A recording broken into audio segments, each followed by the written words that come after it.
Welcome back. On today's episode, I'm joined by Peter Wiley, the Director of Marketing and IT over at Hot Head Burritos, which is a really cool emerging brand coming out of Ohio that has scaled to over 80 plus locations. A big key to their success has been their operator experience. Peter and the family have been in the game for a really long time. And also, they were able to crank out a really amazing product and serve their operators really, really well. This has been an amazing opportunity to pick Peter's brain. And I hope you guys also learn a ton on what it takes to scale a brand, how to focus on IT and marketing from the start, and also how to build an amazing product. So hope you enjoy.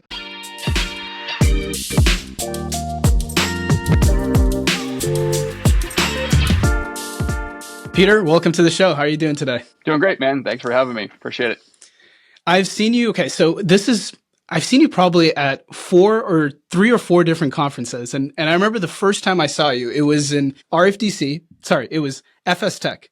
We were both standing at the general session. You were standing all the way in the back. I came up to you and I remember seeing you had I always tell this to you. You always have a bright hat, always colorful clothing, and you always stand out. And then I saw you again at, I believe, RFTC. And then also the last time I saw you at Mertech. And then the last one was at MUFC. Right. Yep. So you've been going on a tear, going to all these different conferences. So want to hear a little bit more about you. Never really got a chance to kind of learn more about your story and what are you doing at all these different conferences with Hot Head? Yeah. Well, the backstory is we kind of grew up in restaurants to a certain degree. My dad was friends with some of the Pizza Hut founders. And so he Super cool. helped them do some development early on.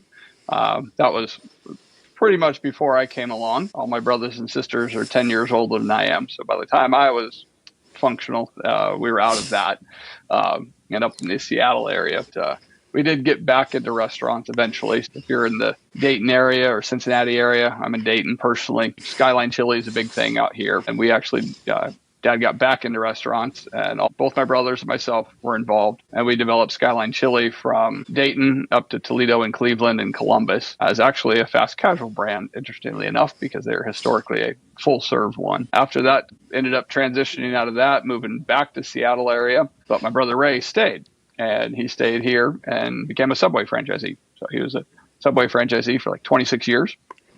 Pretty involved. And then that's kind of Hot Head just kind of evolved. It was something he'd always wanted to be a franchisor, and Chipotle wasn't franchising. I mean, they did for that long. A brief second, yeah. And then they didn't. And he's like, well, game on. Let's try it. So at the time I was living back out in the Northwest, and he's like, hey, I'm going to do this brand, man. Need some help. So I was working remotely, basically on all his graphics and his marketing and his website and stuff like that. And he got a couple stores running, and that was in 2007. So we're approaching 20 years, believe it or not. Congrats. And yeah, it's crazy to think about. So we got two going, and then started opening more. Then started again. The goal was to be a franchise, and started franchising and blew up pretty fast. And now we're at 84 locations, I think, in 7 or 8 states. So, and hoping to hit more. That's pretty cool. I think that's kind of unique in that your brother and yourself, you guys came from the franchising world. So you guys know what it's like to run an efficient restaurant operation. From what I'm hearing is you took that playbook, right, and said, okay, we can replicate it with our own brand. But you make it sound really easy. Starting your own brand is not as easy as it seems. Walk me through, was it, you guys started off with, was it always Hot Head in mind, or did you guys play around with different concepts, maybe burgers and hot dogs, or did you guys know you wanted to go after this fast casual QSR market that Chipotle was dominating at the time? In 2008, they were still very small. 2008, they were still very, very, very small. Yeah, it was totally my brother's idea. Totally my brother's driving force. Again, I was in the Northwest, just helping him out remotely in graphics. So he's boots on the ground. But yeah, he was passionate about doing the franchise, having seen Subway grow, been very successful in Subway. And he's like, this is where it's at. This is what I can do. I know how to do this well. Subway, you can say up or down or plus or minus about them, but they had a very systemized system. And it produced a lot of franchisees. Right. So yeah, that was his main thing, was to get the franchise going. And so he did all the hard work, I'll be honest. Again, marketing IT guy, I'm making websites, I'm making graphics. We made some TV commercials. I've done a lot of the radio. So it is a lot of hard work. It's one thing to operate a restaurant. And because we personally operate 11 what we call corporate stores on the Dayton market, and I oversee another 11 stores kind of in Youngstown, Toledo, and Cleveland. So we are operators, we're not just a franchisor.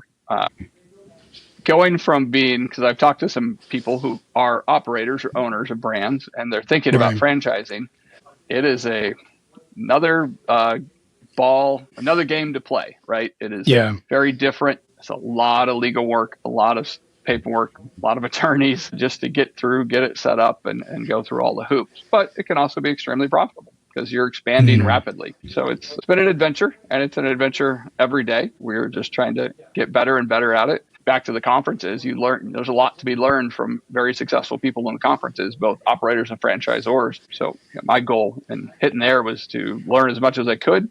And as you saw, make the brand well known. We're pretty much you're Midwest doing a good job based. with that. And we're trying to expand our footprint out of the Midwest even more. That's amazing. I was talking to an operator, and at the time his brand was still corporate owned.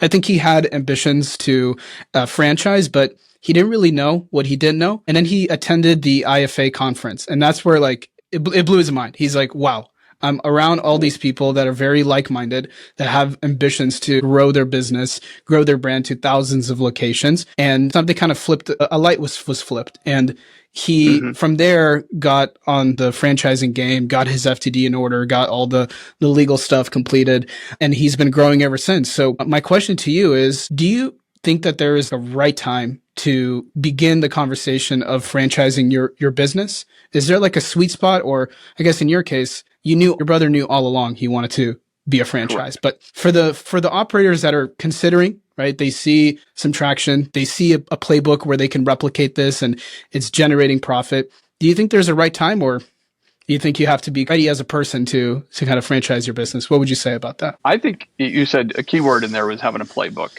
And that's the substantial difference between operating or being just a single store operator and a multi-store operator, being a franchisor. As an operator, you can kind of make stuff up as you go along. You don't need to have everything perfectly documented and, manual and all this. You're like, I do it kind of like X. Franchise, man, you got to have a book and a playbook, exactly like you said. Yeah. Everybody's got to be able to take that and run with it. Some of our most successful franchisees were not restaurant people. They were looking for an opportunity to do something and chose restaurants, and they've been very successful following the playbook.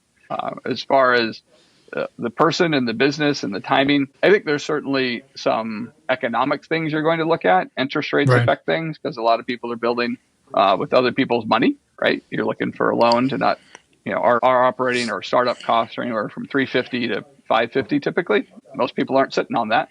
And if they are, they don't want to write a check. They'd rather leverage it in some fashion. So that impacts it.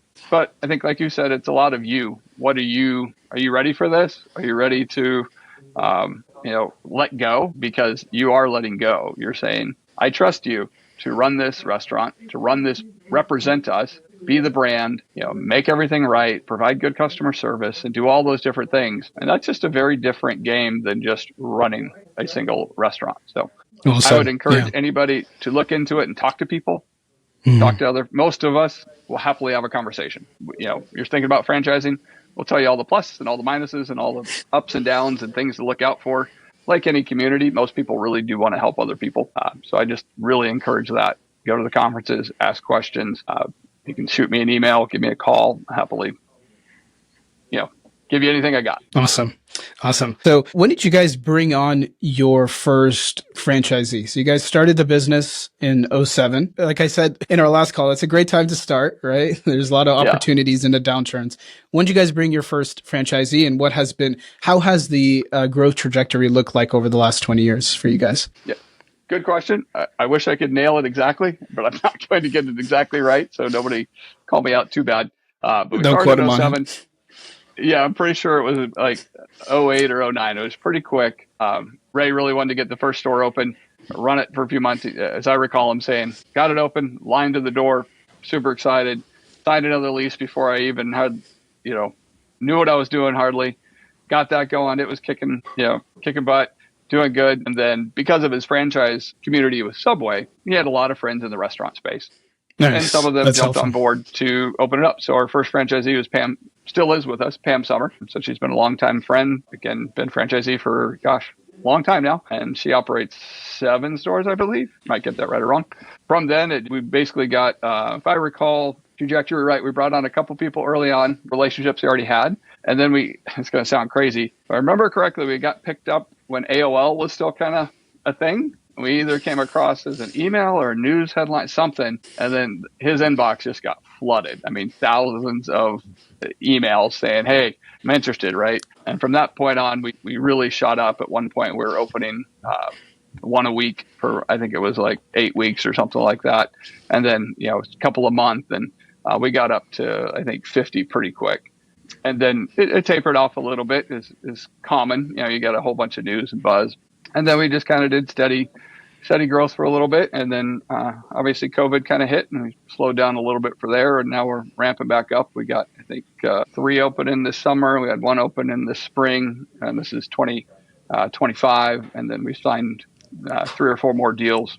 May or might not make it by the end of the year, but it'll be close, early 26. Love it. I think this is a perfect segue. Last time we talked about how do you get in front of potential franchisees, right? We talked about the different marketing strategies. I'm sure back in 2008, there's a different strategy than what you're currently running today. For a lot of my audience, they don't know perhaps that you are the man behind the scenes doing the marketing. You're also the IT guy as well. So you said you also operate a couple of stores, right? So you do it pretty much all. How do you, first of all, before we kind of dive deeper into the marketing side of things, how do you manage all those different roles, marketing, IT, and operations?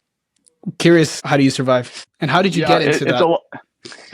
It's a lot of work and a lot of really good teams. I certainly don't do it all. Starting off, like any business and entrepreneur, often you wear all the hats. In my case, for sure, Ray was the primary driver, operator, do it all. And certainly we tag teamed on marketing, but I was kind of niche and remote. I moved out here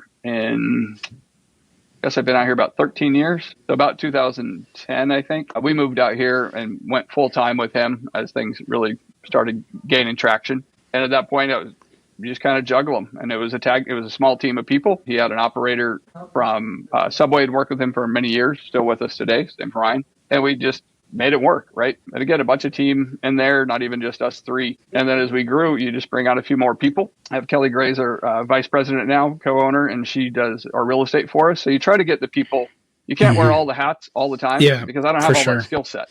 And so you quickly try to find the people with the skill set. Right. Yeah, I mean, I was good at graphic design. I was good at web and social media. I did Facebook for 10 years. And then Kelly came along and was doing real estate. Ryan did operations. Ray kind of had his hands in all of them because he worked on Subway's board and done operations for years in multiple different restaurants. So I think you may have to do it all initially, but you really want to quickly get the right people in the right place as fast as you can for some of your key positions. Love it. That's really good. I think thinking about my team, right, I kind of have to do it all right now. I'm dabbling in outbound marketing and it's not the most fun, but I'm learning along the way. And I'm sure as we grow, that's where we can kind of specialize. I feel like my specialty is operations. I'm really good at setting a blueprint and just executing. But right now I have to kind of do it all. So I respect that. I respect the hustle. Let's go back to the early days. What were some of the marketing stuff you were working on? And then maybe today, how has that changed? The biggest difference from yesteryears, as I'm 50 now, and that was a while ago, you just have so many more platforms. Back then, we were doing direct mail,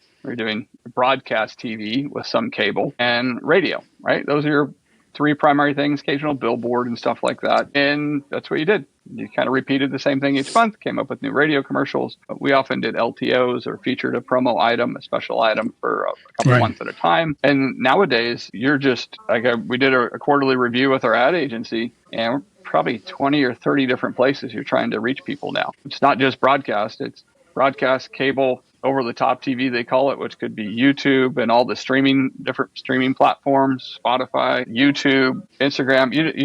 It doesn't fit on one page anymore. You have to figure out, and then you have to kind of budget and what works and what areas. And that's similar with the franchise is even almost more challenging nowadays because consumers, you have a whole bunch of avenues. Franchises, you're going for a more niche market, right? I'm not looking for everybody who's out to buy a burrito. I'm looking for someone who wants to invest and put some work in and generally it knows what they're doing and stuff. So that becomes almost more challenging. I think that was part of our switch for 2025 is really the conferences, as you brought up. And we never really participated heavily in conferences. So this year, let's get the name out there and get people to recognize us, know who we are. And our PR company, Champions, has done a nice job with that. We've been working with them for just 3 months. But the idea that you recognize the name Hot Head when you see an ad go by. So when we run an ad, now it carries that much more weight. It's not just something flashing in front of you as you scroll through Instagram or through LinkedIn or wherever you happen to see it. Like, I remember that because I remember the dude with the blue fedora, at the conference who happened to talk about third-party ordering or marketing or something like that. So nice. It is certainly a marketing play, but we also come back with a lot from the conferences. So. Yeah, that's a good point. And where have you seen, let's kind of break it down, right? Because we have attracting franchisees, right? Getting more franchisees to invest and also getting more consumers aware of the brand. Out of those two different buckets of marketing, very broad, but where have you seen the highest ROI in those two categories? Man, ROI is even more challenging now than it was before, right? Because you were tracking, 4 things. And now you're tracking 20 or 30. I had a call just before this, and we're, again, with our agency, Paul Nagel, and we were talking about YouTube, right? And we'd switched from doing required watch. Anybody watches YouTube out there, some of the ads you have to watch, and you can't click or skip or nothing. That's right. That's right. Versus some of the other ones, after 5 seconds, you're waiting. Yeah, you're just like, right? Yeah, as quickly as possible. Yeah. Yeah. And so, but we took that in mind when we make our ads. We're working on doing that better and better. And so we would switch from doing required watch, which costs significantly more, to not required. And our numbers didn't drop. And it's because we'd like to think we're smart. Maybe we got lucky, but our recent ads have been captivating enough or engaging enough or creative enough or quirky enough or funny enough, I don't know, that people will watch them almost the same number as they were watching them when they were required to watch, a time span. So they're not clicking after 5 seconds. So I think those type of things you're looking for that is ROI. We spent the same money.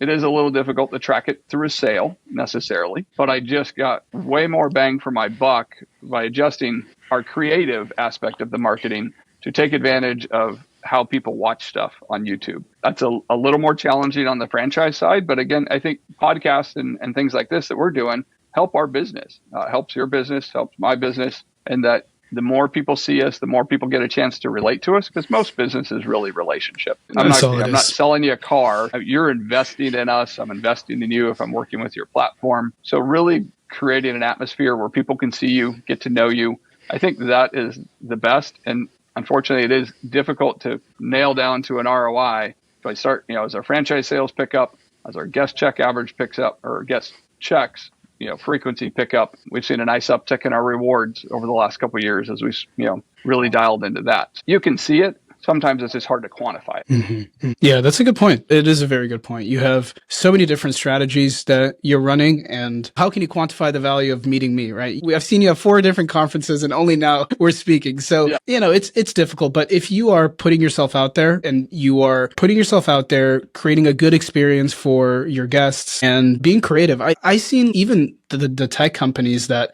I'm around 24/7. I'm in San Francisco. They're getting so creative with their billboards and their TikToks. It's amazing. I don't know if you've ever driven down San Francisco on the freeway. You see some of these tech startup billboards. They're just so goofy, but they work. I mean, they do a good job because they're different. So I love that. So on the marketing side of things, I got that. I think there's a lot of good gold nuggets there. But what about the technology? Have you invested in any tech that you've seen a substantial improvement in your business in recent years? This is going to sound like a total sales pitch, so pay me later, Q. But really our best technology move in the last few years was switching to Q, point of sale. Nice. We've been on several different ones, and having something that's stable, a really big play for it, which helps everything work better, is the third-party integrations. So much restaurants right now rely on third-party, DoorDash, Uber Eats, Grubhub, whatever it may be, Easy Cater. And so that decision to go with that technology that allows it to come right into the point of sale, make it very seamless experience for our guest. And it also makes it, in a perfect world, almost seamless for our customer. So if they go to DoorDash and order, if they go to Grubhub and order, they go to Uber Eats and order, they order from our website, they're going to have a very similar experience because our menu is the same, our items are the same, our options are the same, which again builds some brand loyalty in that, oh, I don't go to DoorDash and they're missing these three things because something didn't happen to match up right. But that's been a huge play for us. There certainly have done lots of things over the last couple of years to keep improving their product. So again, sorry to throw a sales pitch on your show. No, that's awesome. But they have been a great partner. Yeah. And that tech has just been great. And we've also, interestingly enough, I've had multiple conversations on how much tech do you need? I'm a tech guy, and I've used I've used like Jolt. We use 7Shifts. We're looking at some different digital signage companies that we've used. I love looking at all the tech. In fact, when I came back from FS Tech, I was like, man, this is so cool. I came back with so many things. And I just got hammered. I was just overwhelmed with how many things I was trying to evaluate. And my team was like, stop, dude. Like, you got too many things going on. So we're actually evaluating what actually gets used and generates some ROI, or at least improves your team's life, versus what's just a cool thing that sits on the shelf and doesn't actually get used. And we're still learning that. I love that. It's almost like a tech audit. I do something similar where every quarter I look to see what software subscriptions I'm signed up for. And then if something is not adding value to my life, I think in the moment it sounded interesting, right? For a couple of days, I probably got value, but it's not a repeating part of your business or your life. So you don't really need it. I like that a lot. Without getting to restaurants. Sorry, go ahead. That can happen. With restaurants, it's so easy to add those things on. Really? I joked and called it getting sassed to death, right? You're just software subscription. I got this and that, and pretty soon you got $500 in subscriptions per store. Right. Again, I operate 11 stores. You do the math, that adds up really quick. Right. And how much of it's getting used and how much is getting the ROI. Just like it was a great example. I should look at my subscriptions each month and see if I'm actually getting use out of them. You said something that's interesting, because I didn't expect this to be the case, but you said in the restaurant industry, it's easy to fall into the trap of getting software, getting tools that aren't really helpful for you. I would think it's probably the opposite, because a lot of the tech to truly add value, there needs to be a level of, customization. Needs to be a level of work that goes in on implementing it, with the exception of maybe a couple of smaller tools that you use. I think that, correct me if I'm wrong here, when you're working with a lot of these tools, they're not usually all off the shelf. Is that right? Or am I missing something here? It depends on it depends on the tool and some of what you're trying to accomplish with it, right? So there's a lot of, like we've been exploring inventory platforms. What's going to be the good fit? What's the right to spend? Or fast casual, so you don't ring most things in. I mean, you got a burrito, but in the restaurant, all I know is you got a chicken burrito. I don't know what your other 12 toppings were on the burrito.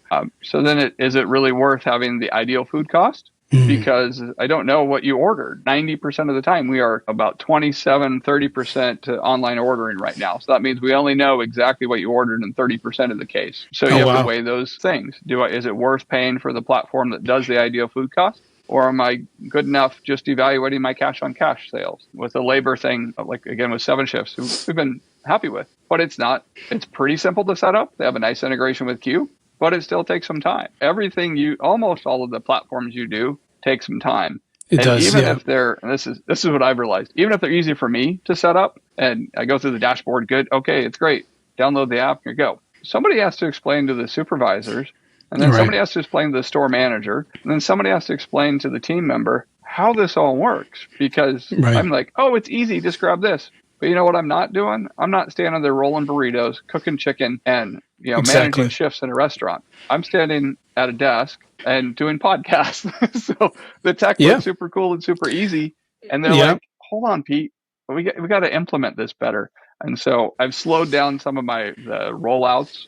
So I'm working on getting some of the things rolled out to my store and on some new platforms. But I'm realizing I'm much more cognizant that to really make it impact my team members' life and make their life better or more efficient or easy, I have to be more conscious of what it takes for them to adopt it and allow them the time and energy and make it as simple as possible so that they can integrate it quickly. I love that. How have you changed your approach to new rollouts? Do you start with one store to get a feel for it and then A/B test it with another store? Do you go and have a partner? Usually I've seen a lot of the cases, there's like one or two franchisees that are mavericks that you work very close with that, or going to tell you the honest truth about Right. a technology. How do you do that initial rollout and testing of a new technology at your stores? Because we operate stores personally, those are our guinea pigs, right? Yeah. The corporate stores, like Seven Shifts, for example, when, again, we brought them on board, you're welcome for the sales pitch, and not at all locations. And as a franchisor, we don't often require our franchisees to use. We do require Q, but Seven Shifts we leave as optional. If you don't get value out of it, we don't want you paying for it, because if the roles were reversed, we wouldn't be happy about something. Maybe we have something else we like. But we did that in a couple stores. Then we have it in all the corporate stores. I was using another product, so I'm slowly, I got 2 stores on it now out of my 11. And hopefully in the next couple months, I'll transition off the other platform and get them all on their platform. But yeah, so to your answer, we generally try to find somebody to test it. And we do this with products often too. We're testing some different products. We'll test it in the store. Does it go well? Do the customers receive it well? And then we try to roll it out more and more. And at some point, you're like, okay, let's go. This works. This is good. And it's productive. Yeah. I love it. I love it. Hot take. What are some tech that you've seen at some of these conferences or on the internet that you think just isn't ready yet? The biggest one to me is the camera systems monitoring food levels. Yeah. They look super cool. They are. We've looked at a couple different ones. I'm like, man, that's really cool. And it'll tell you, for us, chicken's our primary product. So when your pan gets so low because they're measuring the height, it can throw an alert and tell you to cook chicken or check your hot box. And again, super cool tech. And in theory, I know some restaurants are executing it and using it. Some of the bigger brands are testing it. And we just found it just wasn't quite, it wasn't turnkey, right? But a lot of things aren't. It's pretty advanced. You got to set up cameras. You got to calibrate. You got to do a whole bunch of things. So I'm not putting the company down. A lot of training. I'm just saying it is challenging, right? I would say on the little bit of the flip side there, I've seen a lot of success with brands with the voice AI stuff, right? Drive through. All of those that technology is, to me, has just far surpassed the video side of it, and how fast it's being adopted and how fast it's being used and how smooth it is and how quick you can do stuff with it. So kind of two contrasting things. We don't have lots of drive-thrus, kind of pondering maybe we can do more drive-thrus because they seem really popular. So I don't have a lot of experience in the voice AI stuff, but I guess that's my take. The video looks really cool. Love it to work. But again, you come back to the ROI. They're not cheap systems. Yeah, how am I going to get that money back? Absolutely. And I would say that for the video systems, I think the tech will get there soon. Mm-hmm. Does require a lot of training in order to just you need a lot of data in order to create those machine learning models to understand what's being shown and being able to classify that correctly. But then, like you said, you do need a lot of tech. So not only is there a huge implementation cost associated with it, and then there's a huge training period, and there's a risk that it doesn't even work. So it's still, I think that we're going to get to a point where it's going to be a lot easier to do those types of use cases, but it's not there yet. On the voice AI side of things, it's amazing to see like how quickly the tech has gotten better. And there's still an element of training that is involved in making sure that the agent that you're building understands all the different nuances of your brand. Right. It's not a plug and play feature just yet, but the tech is definitely getting there. And what I love this whole voice I'm using is AI. I'm just kidding. But no, for sure. It could have been, no, but you like I told you on Riverside after this episode, what I can do is I can go in and I'll take our crappy microphones and then click a button, and all of a sudden we sound like we're in a professional studio. It's amazing. And I can definitely, you gave me a good idea. Maybe on the next podcast, I can clone a different voice and pop up and, sound like Darth Vader or something, but awesome. Yeah. I guess to wrap it up, what is Hot Head's vision? Like, where are you guys going in the next 5 years? What's on the horizon for you? Our goal is really to grow the brand significantly. I mean, we're at 84. Statistically, a lot of brands don't get past 5.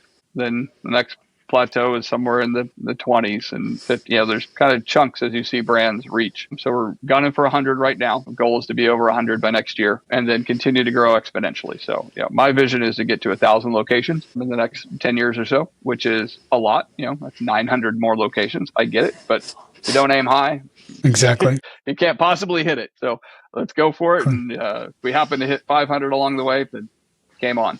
But that's where we're kind of tailoring everything. Like I said, we're revisiting our tech stack. We're revisiting training. We're revisiting our menu. Can we pare it down, simplify it, make it more efficient, make it more profitable for our franchisees and for ourselves. So that's kind of our focus is how can we get better and how can we make the lives for the people that work with us and for us better too. I love it. And what do your franchisees love most about the brand? What do they admire about Hot Head? What makes them choose to go with Hot Head over nth number of burrito chains out there? Yeah, lots of competition. I think we're very transparent. We're very relatable. You can call me on my cell phone. You can call Kelly on hers. Get a hold of Ryan. Get a hold of Conway. We're there, right? And we're operators. So we're not sitting in a high rise cubicle. Cubicle. We might be standing in an office, but we know when we make a decision, like I said, if we're rolling out digital menus, so that means we are rolling out digital menus, right? If it's X amount of investment, it affects us 10 times more than most of our franchisees, right? Most of our franchisees, 2, 3, or 4. So we might be double, but I think that gives people a sense of confidence. Like they're not just doing things to do them. They're thoughtful. They're trying to test things. They look at it from an operator standpoint. How does this impact us? How can we, if we roll out an operation, know it's been done in several stores before we roll it out that far? So I think that is a key thing from a differentiating factor in the burrito world. We really specialize in sauces. We have 12 is our kind of standard, and we're up to probably 15 or 16 variations of stuff. We brought in ghost pepper last year. We brought in a avocado lime, trying to remember them all. But that's really what sets us apart. So you can have whatever flavor you want. Some people, if you go to Chipotle and some of the other brands, they kind of have their set flavor profile. And our flavor profile is really unlimited. So that's, I think, what sets us apart from most places. I love that. Have you seen KFC just came out with a new concept called Saucy? I did, yeah. And they have 11 sauces. You guys got them beat with 12. And yes. I'm a big sauce guy. Whenever I go out and I know a restaurant has tons of sauce, I get one of each. When I go to Chick-fil-A, I get one of every single sauce, and I just dip my fries into every single sauce. So I love that. Yeah. And what do you look for? So, go ahead. I was going to say it is super trendy right now, right? I mean, you see KFC's doing it. Of course, B-Dub's been around there for a long time with all the different sauces, but you see it even more and other places coming out with dipping sauces, Wendy's with their nuggets. So sauce and flavor and options and, unique profiles is on topic right now. So that's cool to see for us. We've been that way since we started. That was one of our primary goals. And we just keep evolving. Amazing. I got 2 more questions for you. Who in the restaurant world inspires you the most? Oh man, I'm not super great at names. So I'll tell you the recent, I'm not even going to get their names right, so I apologize in advance. I think it was at RFDC. There's a couple guys who came out of Harvard Business School. I should know it, but that's the Garnet Station partners, right? The Burger King guys. Yes, the guys that bought out they bought out 10 or so Burger Kings while they were in Harvard, and then sold it. Garnet Street Station, something. So that was impactful for me hearing their story, just because we all live in our own little bubbles, right? That's right. And when you see something that's like kind of breaks your paradigm, like, wow, that was really cool. Yeah. But there's a ton of very successful people in the restaurant world. Again, that's kind of what I've really enjoyed going to the conferences is hearing people's stories, hearing how nothing's overnight. Everybody's like, oh man, that brand blew up. They've been around for 30 years, right? And now they're blowing up, right? So a lot of hard work, a lot of blood, sweat, and tears. But I would say that story jumps to top of mind is they just did something outside my paradigm, and it inspired me to aim for that 1,000 stores. I love that. And I felt the same way. I went to that general session, and my partner and we took a ton of notes. We listened to their podcast, and we're like, wow, like I'm definitely not in the restaurant game just yet, but if I was, that's how I want to operate. Yeah. It was awesome. It was a good business concept, whether you're restaurants or not, great business case. Last question for you. For my audience that's listening, that's considering franchising, wants to become a franchisee, what is the type of person that you're looking for, right? Who would you like to work with, other than people that have tons of cash and are willing to spend it? What do you look for in a franchisee for Hot Head? Really looking for someone who's going to kind of, I would say, sell out for the brand, be passionate about the brand. You represent the brand. And if you're not passionate about the concept and you're not in love with the concept, then you might want to find another concept. I mean, there are tons of concepts out there. And if you're not passionate about it, then you're not going to sell out, right? When your employee calls off, what are you going to do? I don't know. You're going to show up and, work, right? You're going to cover the shifts. You're going to do whatever it takes. You're going to get out there in the community and represent. We have the Leroy mask you've seen me wear around some of the conferences. We make those available to our franchisees, so they're great for events. Sorry, I should have brought one to throw on for you. Yeah. But yeah, that's our main thing is, heart, passion, integrity. Again, nothing unique. I would say that everybody wants to work with people like that. And we just want to find somebody who's really excited about burritos and wants to make a difference in their lives and the lives of the people they work with. Peter, thank you so much for your time. This was extremely inspiring. I learned a ton, and I will see you probably at the next conference. All right? Yeah, I got several slated for 2025. So thanks for having me. Really appreciate it. Absolutely. And enjoy the rest of your day, man. Take care.